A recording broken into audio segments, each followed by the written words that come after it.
Welcome to the Suffering Podcast. Each week we walk you through how suffering is the way to sustainable success and the path to greatness. We can be found on Apple Podcasts, Spotify, Google Podcasts, and many more. Visit thesufferingpodcast.com for complete details. Please subscribe and like to get our latest episodes as soon as they drop. Follow us on Instagram, Facebook, Twitter, and LinkedIn for exclusive content. Please comment. We may read your comments on future shows or even reach out to you for a future guest appearance. Let's embrace how suffering forges bonds that last forever, showing we are never alone. So get ready, sit down, and strap in. Sit your ass down. Sit your ass down.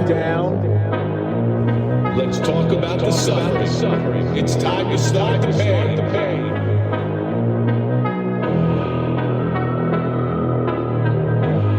Sit your ass down.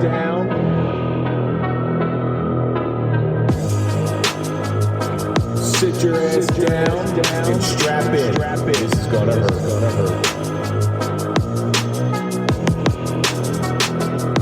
This is gonna hurt.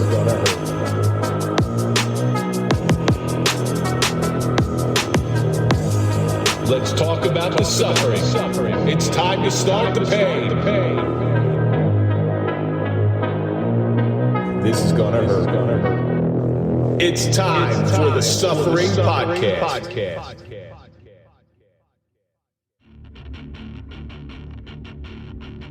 Dented Development Project is a 501c3 nonprofit organization with a mission to assist first responders and their families repair dents caused by suffering. Help us support the ones who take care of us selflessly. Dented things can still operate, but may not be as pretty as they once were. Make a difference and go to denteddevelopmentproject.com to get involved today. Our heroes need our help. All new Suffering Podcast gear is here. The show depends heavily on our supporters to get the word out.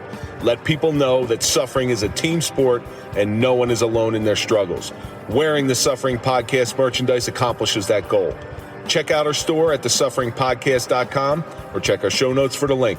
Your support and love means everything to us. What is the cost of doing your job? Are you missing out on things at home? Is it damaging a relationship? Is it killing your social life? Is it sucking the enjoyment out of everything? What price are you willing to pay to say that you did your job? These things and more should be on everybody's mental analysis sheet to fully understand and quantify whether the price of doing their job is worth it. Sometimes the cost is much too high to pay. Sometimes we get a bargain. Sometimes we make a bad investment. Many of us feel that we have no choice but to do our jobs. There is very little thought into what the consequences are for being successful. I'm Kevin Donaldson here with Mike Falace, and on this episode of the Suffering Podcast, we sit down with retired police officer Elvin Hernandez to discuss the suffering of sworn duty. Elvin paid a heavy price in the performance of his sworn duty, and we will sit here today to explore whether the juice was worth a squeeze. Elvin, thank you so much for coming in. I know we've had numerous conversations, and we have many mutual friends. Yes, we do. Well, it's kind of funny when I first reached out to him, he's like, can I ask you a question? Like, how the hell did you get my number? Really, why I said, how the fuck did you get my number? I wanted to say. We do better detective work in order to get guests on this show than we did when we were working. No doubt. No, 100%. Like, when he called me, I was like, who the fuck is this? Like, you can't just go into, like, the white pages, and look up Elvin Hernandez, There's like 9,000. Who'd you get it from? I got it from Alex from Hackensack Brewing. He's a retired Hackensack police officer. So if you don't want to be here today, Elvin, fucking go hit Alex. Yeah. Yo, Alex, I'm gonna come after you, man. he at least owes you a couple rounds. He owes you a couple beers. He owes you a couple beers. Over to Hackensack Brewing Company. Have a couple Actually, beers on you know Alex. what? Like I just did the patio in the house. Like, I'm definitely gonna call him and be like, let me get a barrel, bro. There you go. That's actually a good idea. I get a barrel. I mean, let me go a couple first. Beers. I want a barrel. Yeah, the barrel would be nice. Well, also, if you want to sell your house, he'll take care of that too. The way we got Elvin is I have to give props to, I don't know if you know Pat Elwood and his wife Yvonne. He was a retired Ridgewood cop. She contacted me. Mm-hmm. Yvonne contacted me and said, why don't you get Elvin Hernandez on? He's got a good story. Before we get into any of this, let's get into this week's social media question, and it comes from Amber. And this one came via email.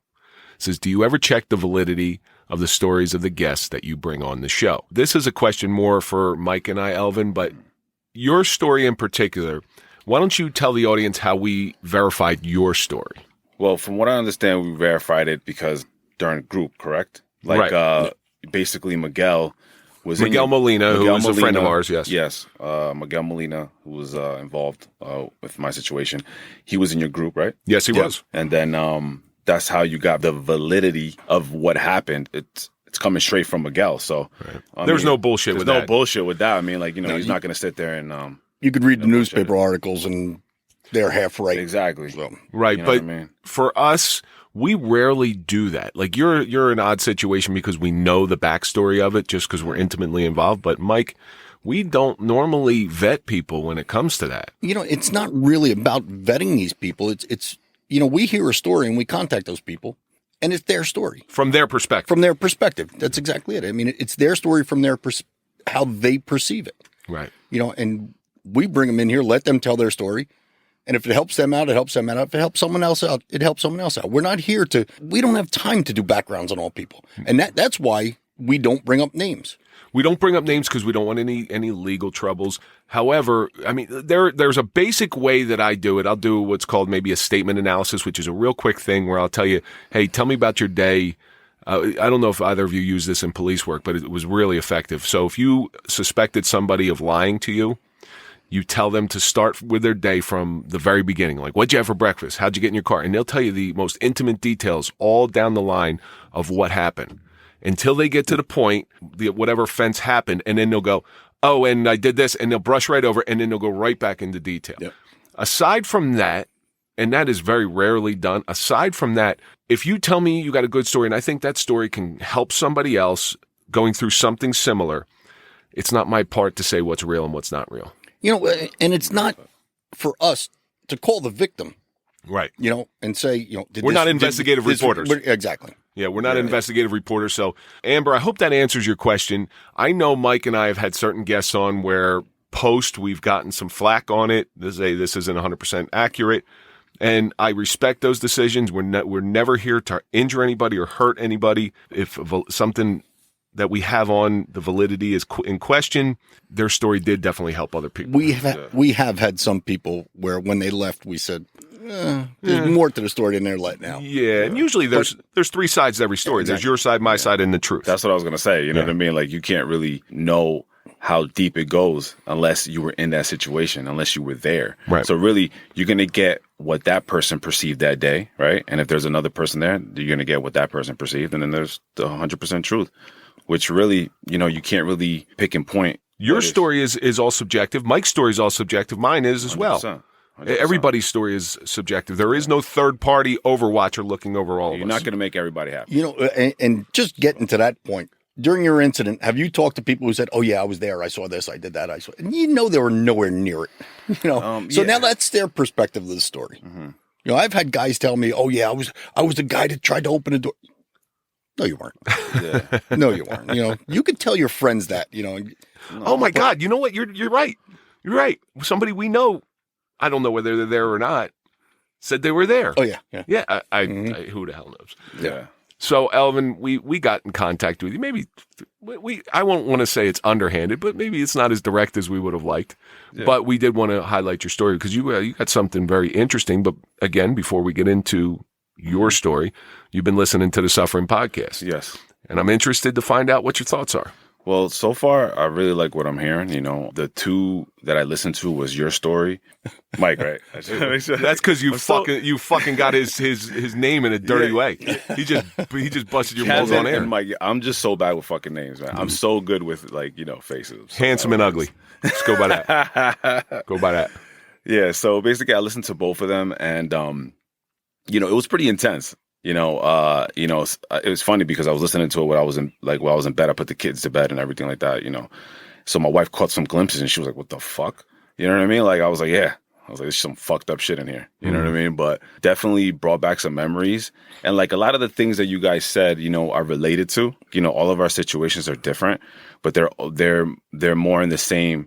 They all have a common thread. Exactly. It has a common thread. That's the perfect word for it. Plain to say, what do you always say? Something about the same storm. What's that quote you always say? We're going through the same storm, but we're not in the same boat. That's it. Yeah. That's it. And there's some of our problems and trials are kind of universal, but I'm so happy that you're listening to it because you did miss out on group. Yes, I did. We would have known. I wouldn't have had to backdoor to get his number if he came to group because I would have Like had you his were number. supposed to. I know you were invited. Yes, I was invited. I'm a little bit of a hardhead, you know what I mean? So obviously, as you could tell.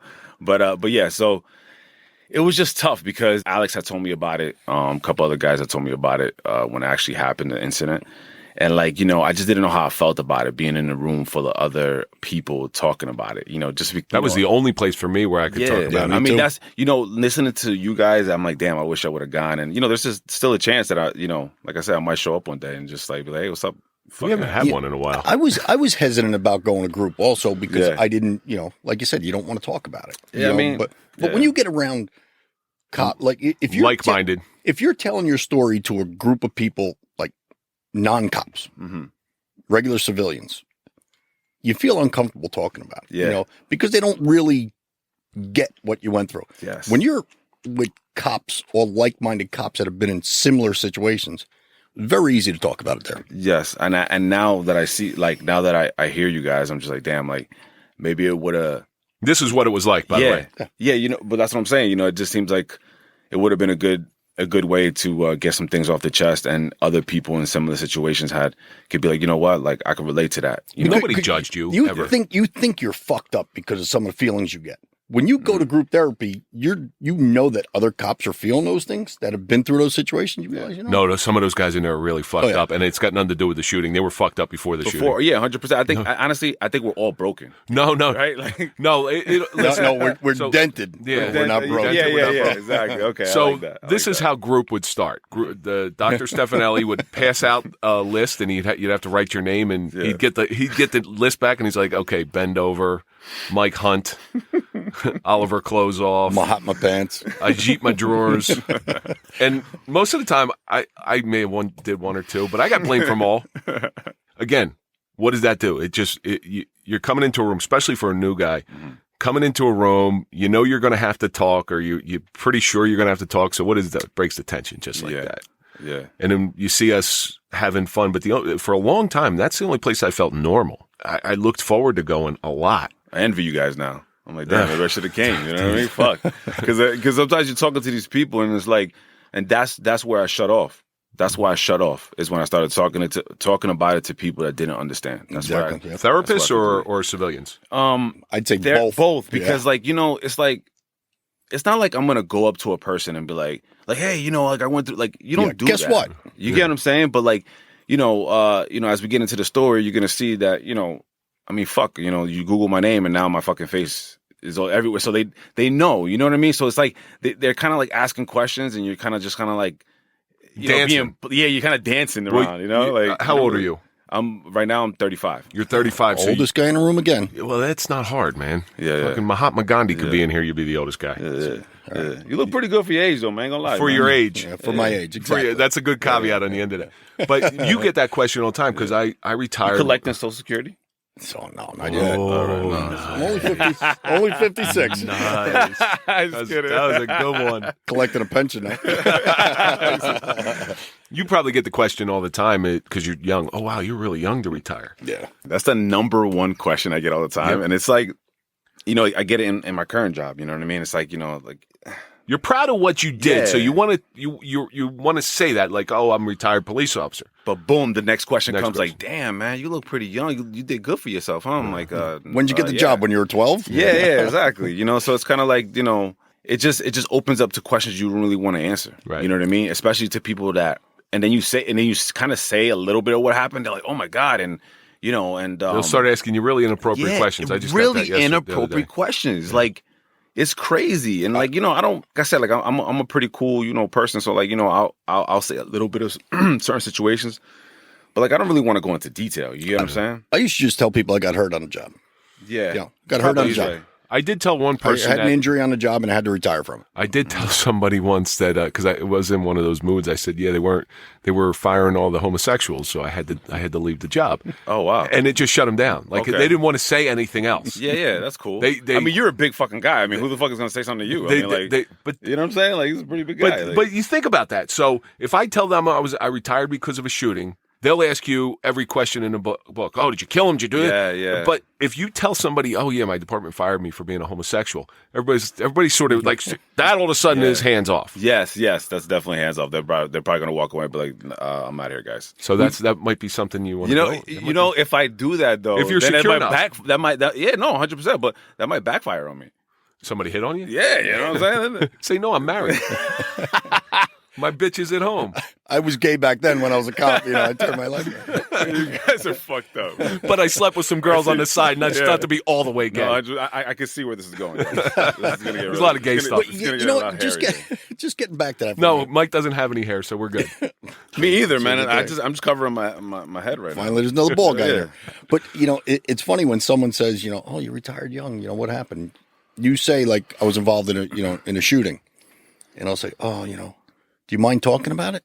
Jeez. And if you say like no, they'll say, well, you're like, how did it happen? I just said I don't mind. I don't want to talk about it. Well, you've heard me say this too. You've heard me say this one where people ask me so what happened, or do you have a problem with it right now? And they'll just keep going on and on. I say, hey, listen, I was a little fat as a kid too, which really fucked me up. You want to start talking about that one also? Yeah. I was that. If you want to get to that, I was a fat fuck. Well, you know what? Tell us about yourself. Tell us about Elvin. Let's get into who you are. Yeah, definitely. So, obviously, my name is Elvin. I basically born and raised in Hackensack. Had a pretty normal childhood. Mother and father, heavy church goers. My parents are from the Dominican Republic, so they came here, on a banana boat, and they were rowing. You know what I'm saying? And they made it. You're not Pentecostal, are you? No. I'm Catholic. My dad's. Okay. My crazy part is my dad's a deacon. Okay. At one of the churches in Hackensack. So it's called St. Francis. And Pentecostal's Puerto Rican, right? Is it?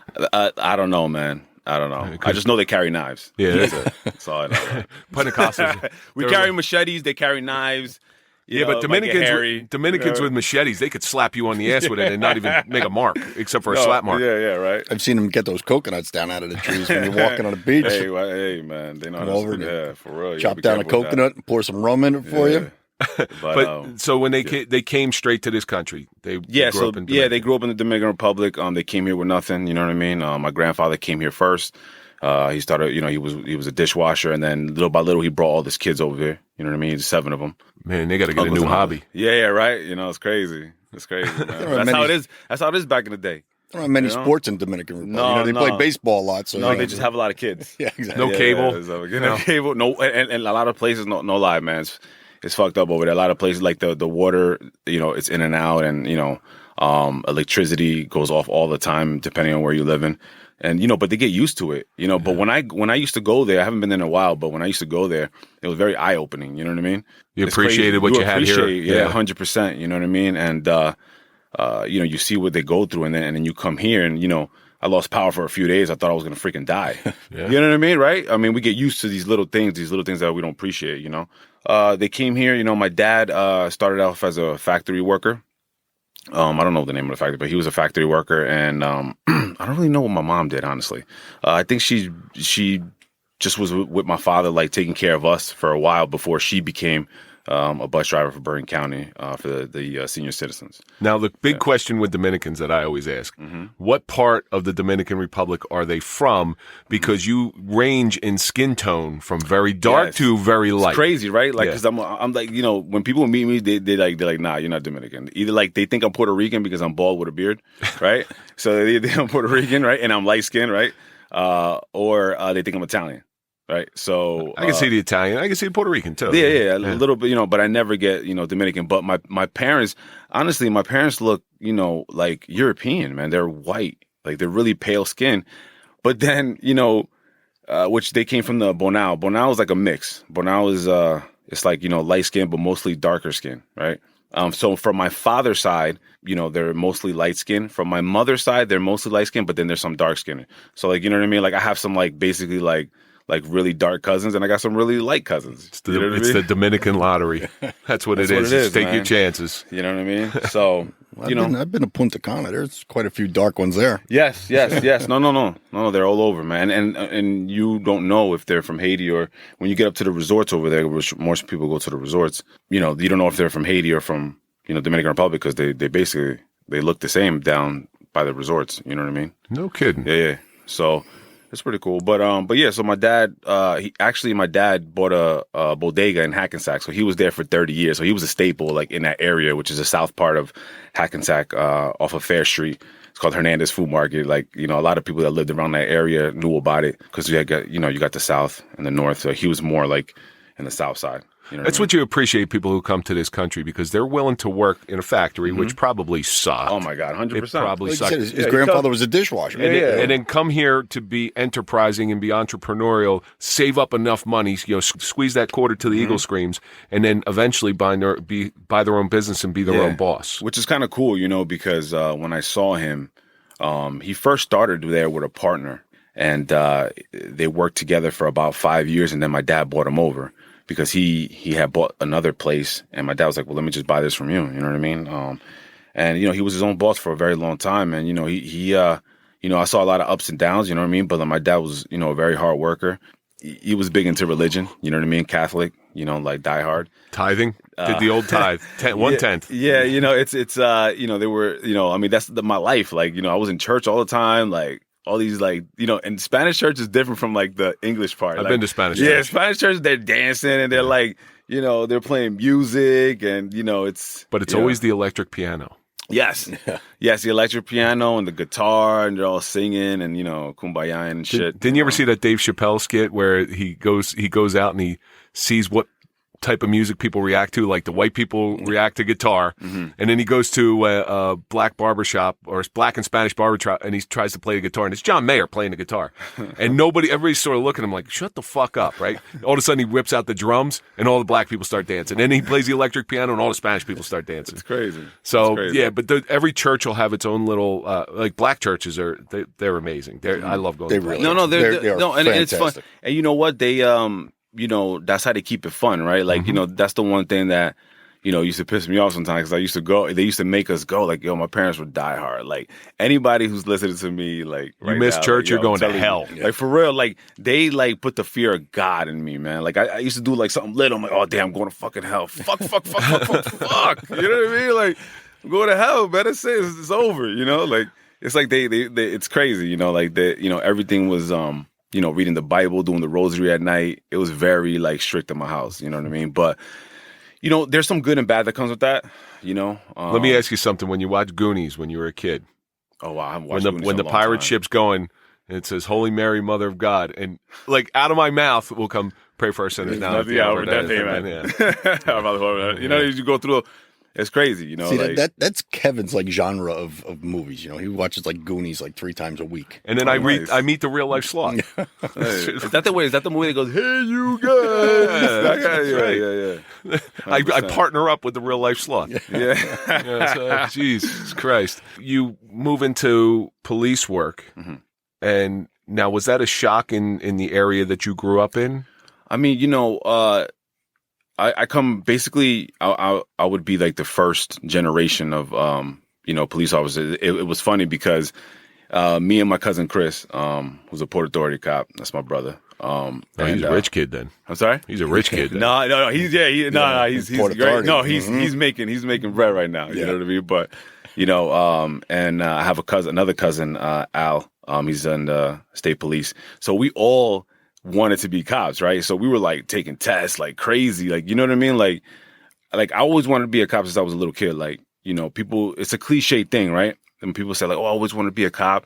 And then like, these people. And then like, I'm like, dude, like you never like talked about that. Like, I didn't know you wanted to be a cop. Like everybody knew I wanted to be a cop. Anybody who knew me. Well, what was the attraction? You know what it is? It was the like, I loved to help people, honestly, it sounds like cliche again, you know what I mean? But like, honestly, it just, I just felt like I wanted to protect and serve. Yeah, no, for real though. But like, it's crazy because, well, when somebody's injured, hurt, in trouble, they're looking for somebody to come and help them. Yeah. Police officers are usually the first ones on the scene, and they're the people who are looking for like, please help.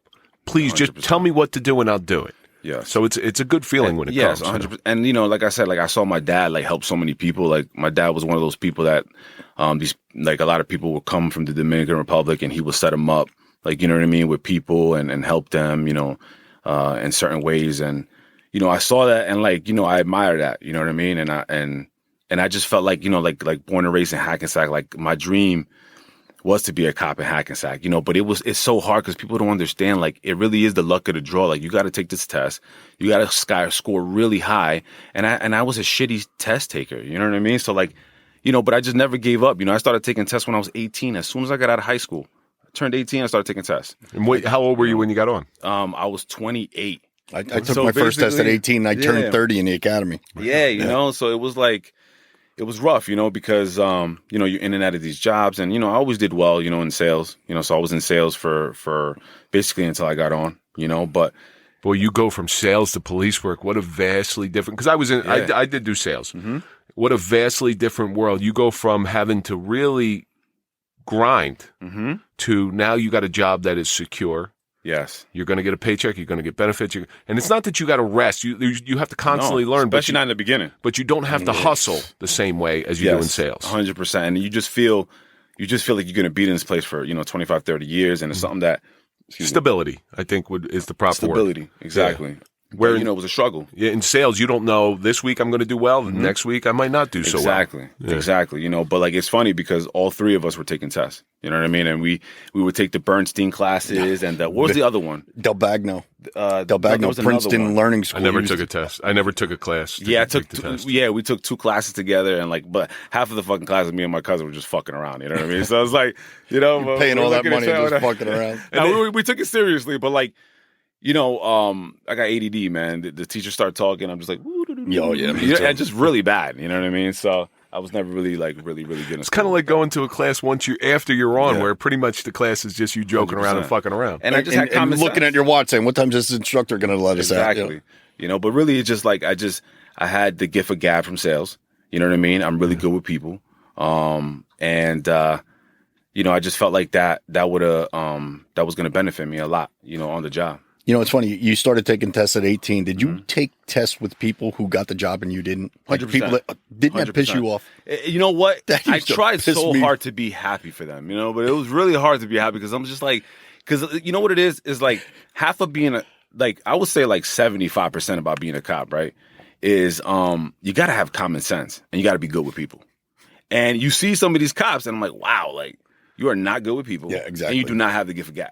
You can just do good on a test. You could just do good on a test. And listen, and that's where, I think they should change it eventually. It's kind of really look at this and say, the problem if you look at those police tests, there's nothing police related on those tests. Nothing, man. Nothing. How do you quantify common sense? If you could figure out how to quantify common sense, they could put that as a test. But they can't. But that would be very difficult. Exactly. But you get the job, and I know this plays into a big part of your story. We have everybody in here, not because your life is all sunshine and rainbows, because you got a story that we want to hear. Why don't you let everybody in on your greatest suffering story? Take a deep breath. You see that? Like, yeah. So well, you're on patrol for how long? Okay, so I graduated the academy. I will start there. I graduated the academy in 2013 in December. And he had some great instructors in his class, let me tell you. Yes. One of them was I forgot his name. I heard you all headish. I had hair back then. Did you have hair? Yeah, just a little bit. Okay, all right, yeah. But he looked like he was at stage 4 with whatever hair he got. Yeah, that's great. Yeah, but I graduated. Yeah, no wonder things were fucked up in your department. Yeah, you wonder, right? Yeah. No. Well, Hackensack is kind of fucked up. But anyways, did you still have to salute the desk when you were working? Honestly, man, dude, I felt like I had to pull up my ass every day, walking in there, man, because I didn't know what to do. I'm surprised you didn't transfer to that department. Seriously, yeah, you walk in there and everybody's telling you, make sure you salute, and then you're walking around and some guys were like, you wanted this, they don't care, you would salute them, they'd be like, all right, come on, man, and then some guys really they wouldn't say nothing to you, but then they'll say nothing to another guy. Yeah, well, that was my department, and I'll just be like, yo, bro, you just come on, I'm all about respect, right? Just come to me like a man, right? And just be like, hey, listen, this is the rules. This is the rules. Boom, I would have respected you. But you go to somebody else and tell some shit like that. And my department, not only did you have to salute first time you saw them per day, you had to salute indoors because they say, well, that's what the military does. I'm a smart ass, so I'd say, no, it's not what the military does. You do not salute indoors without a cover. Yeah. So, and they're having us wear hats, and it was a messed up place, but. Yeah, but like I saluted everybody. I didn't want, obviously you would miss some things, and then, because you're a rookie at the time and you're nervous and, You're scared shit. Yeah, You're exactly. beyond nervous. No, for real, because this is something that I wanted my whole life. So, you're uptight about it, right?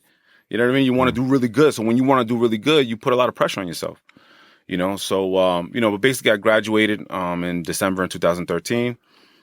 January, we started FTO, which is field training.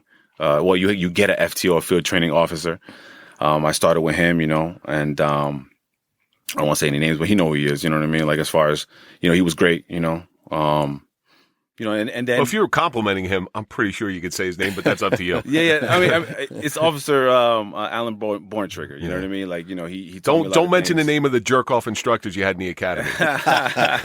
No, but it would change too. Like sometimes they would want you to ride with other people. You know what I mean? Get different perspectives. Exactly. Yeah. One of them, very well, Clay Peralta. Yeah, sure. I learned a lot from him. Clay's a great guy. Great guy. So basically, it was like, it was just, normal training, and it was, you saw a lot of fucked up shit you didn't see in the news, right? It's the first thing you like, damn, like I didn't know all this shit happened. You know what I mean? Like it's crazy, you know. You get on and people blowing their brains out, and like you're seeing intimate details of people's lives that 100%. you see a guy every day, and you don't know what goes on when he goes in. When he closes that door, you don't know what goes on inside that house. Now you got to go inside that house and see this guy. It's like, oh, motherfucker. Yeah. And even in the academy, like they're saying these things. Like it's crazy because some of the stories they told in the academy, one was yours. You know what I mean? Which I listened to. And that like you're listening. They just hit play on episode 9. That's what I do now. I don't even go up there and talk. I just play episode 9. It's crazy. No, but you're listening to it, and it's it gets real deep, and then you're like, damn, like like, and then like you're young, so like, yeah, if this happens, then I'm gonna do this, and like you don't really know until you're in that situation, right? There's always when in those situations you find out who you are real quick. Really quick. Yep. It is a reality check for your personality. 100%. And that's one of the reasons I still go to the academy and tell the recruit classes, because nobody gets into law enforcement expecting to be in a shooting. Mm-hmm. But I go up there and pretty much bare my soul and tell them, this could happen to you. Yeah. And I respect that, man, honestly, because to do that, it takes a lot of balls, just because when you go through something like that, the last thing you want to do is you want to keep talking about it, because it just keeps bringing around those memories. Yep. And then you get into a bad mood, and then you're bringing that around your family. And I'm pretty sure you understand what I'm saying. Every time I go to the academy, that drive home sucks. Yeah, it's like, it's because I just, told everybody, and now you start thinking, what do they think of me? Exactly. No, sometimes I tear up during it and everything. Yeah. I try to big Joe tough cop up there, and I'm sitting there like 100%. tears coming down my eyes. That happens all the time. Yeah. You know what I mean? I mean, I'm gonna get into it, but it becomes exhausting. Like I had civil suits, depositions, and you got to keep talking about it. It's just it was frustrating. But anyways, I was on for about 2 years when the incident happened. And by incident, you mean you're in police-involved shooting? I was involved in a police-involved shooting, correct. Right. It's amazing how your life can change just in a blink of an eye. Just like that. And when I was in the academy, I'm like, 25 years, you know what I mean? Like, you're thinking all the, like your biggest decision is, do I do 25 or 30? 30, yeah. I'm sorry, because it was 30, because... you got in under that 30-year thing. I got under the 30, so it was actually 30. So, but, I just, I was just so happy to get on, right? So like, and then you realize, how fucked up the job is. And that's when, you're like, fuck. All right. So, this is your dream job. But now 2 years in, you haven't even gotten like the bad taste in your mouth. And not just that, like 2 years in, like I felt like, things were going good. Like, I made a couple of good arrests, like I made the paper a few times. Like, they would make fun of you, when you make the paper, they make fun of you at the department and shit. Hollywood. So, but getting the ink. Yeah, but the article be on your locker when you get in there. 100%. Yeah. But the good thing about working at Hackensack is I know so many people, but I had so many good relationships. And that's what it's all about. Is like I had great relationships with people, and I never screwed nobody over. So if you weren't on long enough, no. Yeah, no, for real. He didn't get assaulted by the job. Yeah. That's a good way to put it. I'm talking about the town though, just in general, like where I grew up. You know what I mean? Like I built a lot of good relationships there. So like, I just felt like I used that to my advantage at the same time, because you keep those good relationships.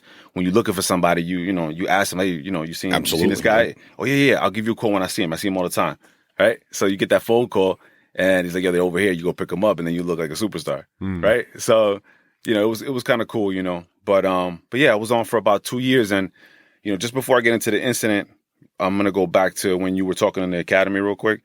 It was kind of crazy because when you were talking, right, I'm like, this doesn't happen a lot. It's not going to happen to me. Right. And I remember you saying something like that too, when you were talking about your episode, or maybe it was you, Kevin, but like you don't think that it's going to happen to you, right? I worked in Roseland. Yeah. Yeah. Okay, nothing. And everybody, and you want to talk about a question, getting back to where we were talking about before, that pisses me off? You worked in Roseland. What happens there? Motherfucker, there's nothing to steal in the inner cities anymore. Where do you think they're fucking coming? Yeah, no, 100%. So, yeah, you're listening to all this stuff and you're like, yeah, that's not going to happen to me. Like, but I'll be ready for it, right? That's what you say. I'll be ready for it. But yeah, so I was on for about 2 years at the time. So let me take you to the day, right? I guarantee you know the date. Yep. May 21st, 2015. Crazy part is that I wasn't even supposed to be on that shift. So I had switched with an officer my shift for that month. I was actually on nights. But at the time, my wife, Daniela, right, that I have right now, she was pregnant. She was my girl at the time, but she was pregnant. So she needed me there during the day to help her out. You know what I mean? Like to be there for her. You know what I mean? Like she wanted me to be home to sleep with her. And like I respected that. Like I wanted to be there for her. Right. Is this your first child? It would have been my second child. Okay. Yeah. I have one from a previous. Okay. So, so I switched with him and I'm on the morning shift. I believe it was the 6 to 5 shift or the 8 to 7 shift. I don't really remember 100%, but it was the morning shift. And it was just a normal day, man. It was freaking beautiful outside. Around that time, the weather gets really nice. My birthday was around the corner, May 27th. I was, you get happy and stuff like that. My son's birthday was going to be a few days after that, May 25th. You start planning stuff, but it was a beautiful day. A normal day. It was kind of quiet. I was on post 9, which is the north side of town. And right before the incident, I took my break. And at the time, my sergeant was Sergeant Molina. So basically, I took my break. Hackensack has this little gym, right? So I went and I did a little workout, because that's what because I didn't have time to go after. So I just did a little workout. I did a little shoulder workout. And I get back on and they give me a call about possible an EDP not showing up. Which is an emotionally disturbed person. I'm sorry, emotionally disturbed person. He did not, he was trying to, the parole officer was trying to get in contact with him because he was currently on parole. The fucked up part is he has the same name as me. Different last name, but same first name, Elvin Diaz. So basically they had said that the parole officer was trying to get in contact with him. Now you know this person. I was going to say, when the call came out and you heard the address, did you know? Yeah, I knew the person.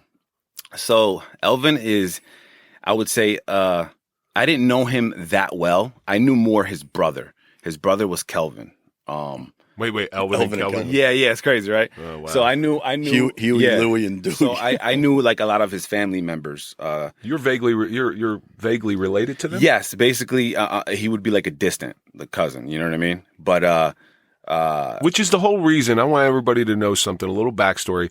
This episode is called Sworn Duty. And Mike and I wrestled over the name, how we're going to call this. Is it because he is a distant cousin? Is it parasite? Because it's technically parasite, which is killing of a relative. I understand they weren't close, but it is blood. It still is relative. You still knew who he was. Yeah, like I knew who he was. I knew, like I never had like an encounter with him. Like I would just see him and I would say, what's up? Like, like nothing crazy, like passing by. Like he knew of me. But I was more close to, he had a cousin, Alex. I was pretty close where he was, we would text. He lived on the south side. We would speak a lot. And he also had, his direct cousins were like my closer cousins. So basically what's crazy is one of his direct cousins actually was the DJ to my police academy graduation party. So basically Elvin's uncle is my dad's like first or second cousin. So Elvin's uncle, Elvin Diaz's uncle, is my dad's from my dad's side. Man, that's some real Dominican shit. Yeah, it's real Dominican shit. And it's crazy. Everybody always made I wasn't the only Dominican one. You know what I mean on the department. Nah, I'm going. You know what I mean? No, but it's funny though because like they always like, "That's your cousin too." Yeah, you know what I mean? Like, you throw a stone in a Dominican community, you're gonna hit somebody's cousin. Exactly.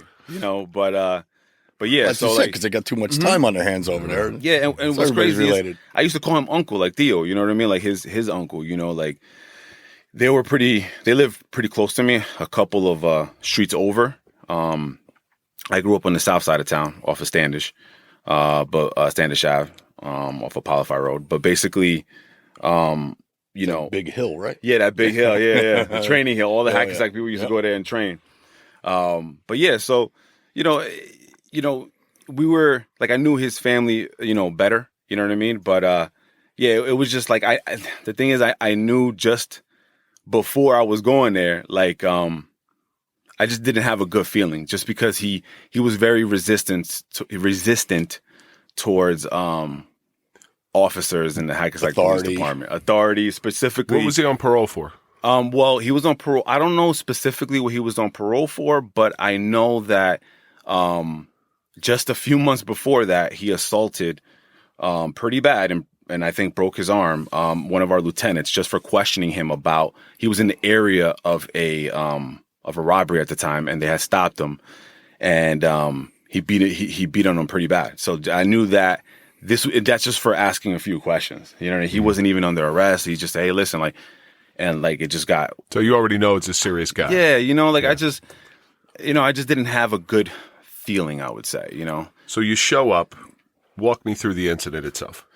So basically, I pull up. All right. So I pull up. Once I pull up, I call that I'm there. I see Sergeant Molina. He's already there.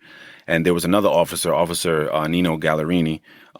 He actually just came off a break, and he lived on the north side. He's like, "Oh, I'll just stop by just in case." You know what I mean? For, extra backup, So he stopped in.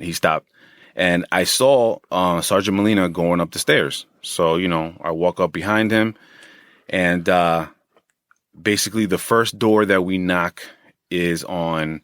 So when you enter the house, there's I believe there was 3 doors. So there was a door on the right, there was a door in front of me, or maybe it had been a mirror, but there was another door on the left. So we went to the door on the left, and we knocked on it, and his brother Kelvin came out. And I'm like, "Oh, what's up, Kelvin? How you doing, man? How's everything?" He's like, "Oh, cool, man. Everything's good. Everything's great." I knew him from high school. You know what I mean? I went to high school with him. A good kid. So we're talking, and I'm just like, "Hey, have you seen your brother Elvin?" And he goes, "I haven't seen him, but I think he's in his apartment there." So we go to the door where he is, and we knock on the door. He opens the door, and as soon as he opens the door, he starts to back up, right? So, it just didn't feel right. So he starts to back up. He goes, what the fuck you guys doing here? And we're like, "Whoa, Elvin, chill. You know what I mean? We're just here. We just, number one, we just want to know if you're okay. And your parole also was trying to look for you. You know what I mean? Like, is everything all right?" He's like, "Nah, fuck that. I ain't going nowhere." As soon as he said that. Well, you didn't tell him you were going in. He was going anywhere. Yeah, you know what I mean? Somebody's looking for you. Yeah, you know what I mean? And as soon as he got defensive like that, I'm like, fuck. That's when the hair on the back of your neck starts standing. Yeah, you know what I mean? You're like, fuck. You're like, but like even, before I get into it, even before, it was about to get the way that it got, I'm thinking, all right, we're going to have to wrestle. Yeah, we're going to have to throw it down. You know what I mean? That's all, all right, wrestle before, you know what I'm saying? Like, it's, whatever. So, but anyway, so he starts to back up, and we're like, chill, Elvin. We're just trying to, like, de-escalate the situation, right? That's what you want to do. You want to de-escalate it. You don't want to, get an EDP, pissed off, because that's when it gets, What was his specific emotional disturbance? Honestly, the department didn't really know too much. It's just that he suffered from a lot of different things, schizophrenia. This is all after the fact that I didn't know. Right. But basically, like, schizophrenia, Because when you're dealing with, yeah, if you especially if you don't know, it's kind of a shot in the dark. But hindsight's always 20/20. Different emotional disorders have different ways of that we deal with them. Exactly. If somebody's depressed, you deal with them a certain way. If somebody's schizophrenic, you deal with them another way. But see, and the general public thinks that we should know that. Right. Well, we don't. And we're not there like when we go and studying people. You know what I mean? Like we just know that, there's, and you guys know this. EDP training was probably 3 or 4 hours. Exactly. Yeah. And there's always a couple of people in your town that are always going to give you problems, right? Yep. Yeah. So he was just one. Flyers, yeah. Exactly. He was just one of them. You know what I mean? So like I just didn't know it was going to be like that, right? But I knew that he had tried to kill himself and light himself on fire in the side of a car. I knew that story. You know what I mean? That's hardcore. Yeah, but I just knew that he was just totally resistant towards us. But because, like I said, what's up to him a couple of times, I felt pretty comfortable that maybe I can de-escalate it. You know what I mean? Well, maybe he saw a familiar face. Yeah. If you can't, then the chances of anybody else are going to be very slim. Yeah. So, so basically he starts backing up and he goes to, because the kitchen was on my right, his left. And then shit hits the fan. He grabs a meat cleaver. Okay. So now he has a meat cleaver. I draw my weapon. Sergeant Molina draws his weapon. Hey, Elvin, take it easy. Put it down. You know what I mean? He's like, nah, fuck that. You know what I mean? Fuck that. I ain't going nowhere. You're going to have to fucking kill me before I fucking kill you. So he's pacing back and forth. What's the distance between? The distance is about, I would say, 15 feet. Like, it was a very small apartment. Actually, what's crazy is this is probably the size of it. Which maybe is a little bit bigger. So the distance makes a big difference because there's, back then, I know it's different now. 21 feet. I thought it was 25 feet. Yeah, 21, 25. But so, okay, let's. If someone has a knife. If somebody has a knife, you have to, that's the distance they can cover before you can draw your weapon. So that's 21, 25 feet, whatever it was. So him being 15 feet in front of you, it's not a whole lot of room. Exactly. It wasn't a whole lot of room. You know what I mean? And, then, everything just slows the fuck down. Then you start analyzing everything. Like, all right, he's this far, even like while you're telling him, like, put the gun down, you're analyzing everything. I'm already analyzing that he's directly in front of my sergeant. You see, I was by the door. Sergeant Molina walked in first. So there was no exit next to, it was literally just a window and a wall with a kitchen. You know what I mean? So there was no exit there. There was nowhere for him to go. You know what I mean? So I'm looking at him like, fuck, like he's right in front of him. Literally, he was like a little bit closer than I was, because I was at the door. And as soon as he grabbed the meat cleaver, I block off the door strategically. So nobody comes in. Nino Gallerini was on my left-hand side. And then it gets crazy. Like I start like, we're raising our voice like, Elvin, drop it. You know what I mean? Come on, like drop it, man. You don't want to do this. Come on, you know me. And that's when I had my gun like this. I know you can't see it, but basically I had my gun up, and obviously, in the police academy, you're taught to, center mass. So I had the gun like pointed towards center mass. You know what I mean? And then I put out my hand and I said, Elvin, but you know me, chill. Like, come on, like put it down. He's like, nah, fuck that. You're going to have to kill me. That's all he kept saying. You're going to have to kill me before I fucking kill you. As he was saying that, I hear steps in the back. His mom comes. And I hear like some type of like plastic bag. So she must have gone to the store or something. His mom is screaming, what the fuck is going on? What the fuck is going on? His brother's like, oh shit, like what the fuck is going on? Nah, chill. Like, you know what I mean? Like it's madness. So I got Nino Gallerini, Officer Nino Gallerini, on my left. Thank God he was there though. Because like, who knows what would have happened if he wasn't there. But he was on my left. He was pushing them back. He's like, no, you can't come in here. You can't come in here. And the mother's screaming. Everybody is fucking screaming. It's amazing, isn't it? It's everybody is fucking screaming. You know what I mean? Like, you got, the brother screaming. You got the mom, no, Elvin, no. And I'm telling him, drop it. And the whole situation took, I think, 1.5 minutes, 2 minutes. But it felt like an hour. Fucking forever. Yep. You know what I mean? Because I do. I know you guys do. But I really wanted him to drop it. You didn't want to. Like, nobody wants to kill Nobody wants to shoot or kill anybody. when you're on the job. You just want to you just want to go home, bro. That's it. You want to go home to your family at the end of the day. You want to do your job. You want to help some people, right? Make some good arrests, and you want to go home. That's it. You know what I mean? So nobody wants to do that. So all this chaos is going on. Everybody's yelling. Everybody's screaming. I believed I mic'd up, right? And Nino mic'd up. That's what happened. Nino mic'd up. And when he mic'd up, I said, call SWAT. Because he wasn't dropping it. You know what I mean? So I had my gun. I said, as soon as I said call SWAT, you know, at the time, just to give you a little bit of insight on it, Elvin had the meat cleaver, right, on his right hand. He was not staying still. So he was like pacing back and forth. You know what I mean? He was like this. And like, you know, nobody understands it's a split decision. It's a split second decision you got. That's it. Yep. Like, I'm thinking in my mind, like, is this guy going to drop it? Is he going to come forward? Is he going to throw it? You know, like all these things are going through my mind in this short period of time. So, you know, in my mind, you know, I really was looking at Sergeant Molina and he was in a bad situation because he was right in front of him. You know what I mean? So I'm like, what if this fucking guy, he takes one step and he's at him. You know, literally, all it takes one big step and he's at him. But he was like in his spot, like pacing back and forth. As soon as I say call SWAT, he takes. And that's going to do it for part 1 of The Suffering of Sworn Duty. Join us next week for part 2, the conclusion. Don't forget to follow us on Instagram, Twitter, Facebook, and now YouTube. Follow Mike at dented_ace. Follow me at Realkevindonaldson. And we'll be back for the riveting conclusion and part 2 of The Suffering of Sworn Duty.